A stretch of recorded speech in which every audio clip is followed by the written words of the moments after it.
Sahabat dan saudaraku, mari menggunakan waktu mempelajari firman Tuhan hari ini.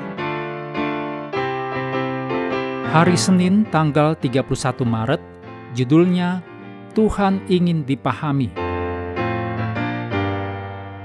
Kita mulai dengan doa singkat yang didasarkan dari Ratapan 3 ayat 22. Tak berkesudahan kasih setia Tuhan, tak habis-habisnya rahmat-Nya. Amin.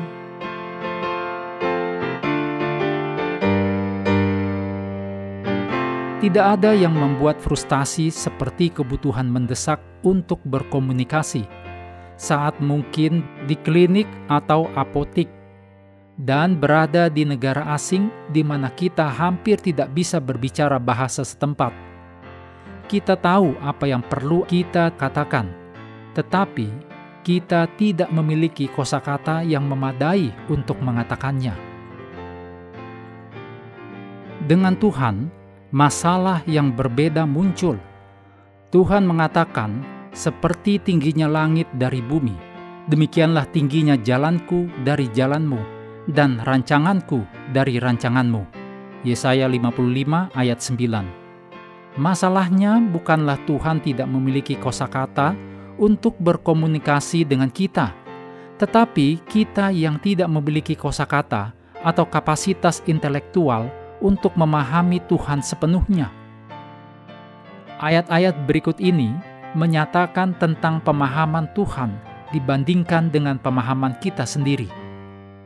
Mazmur 139 ayat 1-6, Tuhan mengetahui segala sesuatu tentang manusia, sedang duduk atau berdiri, sedang berjalan, berbaring, dari depan, dari belakang. Tuhan tahu isi pikiran, apa yang akan dikatakan. Pengetahuan Tuhan terlalu tinggi, tidak sanggup dicapai manusia. Mazmur 147 ayat 5 dikatakan, besarlah Tuhan kita dan berlimpah kekuatan, kebijaksanaannya tak terhingga. Kemudian dalam Roma 11 ayat 33 dikatakan, oh alangkah dalamnya kekayaan, hikmat, dan pengetahuan Allah. Sungguh tak terselidiki keputusan-keputusannya, dan sungguh tak terselami jalan-jalannya. Kemudian 1 Yohanes 3 ayat 20, Allah adalah lebih besar daripada hati kita, serta mengetahui segala sesuatu. Kebesaran dari masalah ini adalah bahwa kita tidak akan pernah sepenuhnya memahami pikiran Tuhan, karena Tuhan tidak terbatas dan Maha Tahu.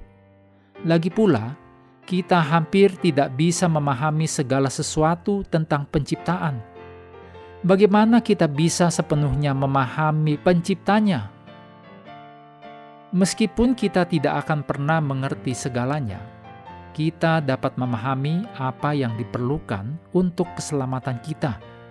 Ditulis dalam 2 Timotius 3 ayat 14 dan 15. Ketika para rasul menjelaskan Injil kepada pendengar mereka sering merujuk pada nubuatan yang digenapi, yang darinya kita dapat menyimpulkan bahwa salah satu tujuan utama nubuatan adalah untuk mengilustrasikan rencana keselamatan. Memang pada akhirnya, nubuatan Alkitab pada puncaknya harus menuntun kita kepada Yesus dan janji keselamatan yang Yesus tawarkan kepada seluruh umat manusia. Lagi pula, Allah yang melaluinya segala sesuatu diciptakan, ditulis dalam Kolose 1 ayat 16 dan Yohanes 1 ayat 1-3, turun ke bumi ini dan kemudian mempersembahkan dirinya sebagai korban di kayu salib untuk dosa setiap manusia, bahkan yang paling malang sekalipun. Itulah betapa besarnya Allah mengasihi kita semua. Setelah melakukan semua itu untuk kita, Allah jelas ingin semua orang, termasuk orang-orang malang, mengetahui apa yang Allah tawarkan kepada kita di dalam Yesus. Dan nubuatan bisa melakukan hal itu.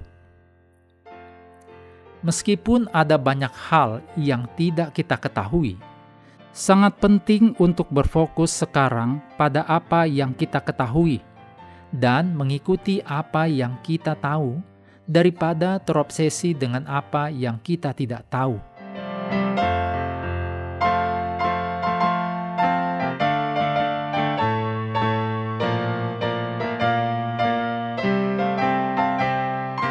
Mengakhiri pelajaran hari ini, mari kembali ke ayat inti Yeremia 9 ayat 24. Tetapi siapa yang mau bermegah, baiklah bermegah karena yang berikut, bahwa ia memahami dan mengenal Aku, bahwa Akulah Tuhan yang menunjukkan kasih setia, keadilan, dan kebenaran di bumi. Sungguh, semuanya itu kusukai. Demikianlah firman Tuhan.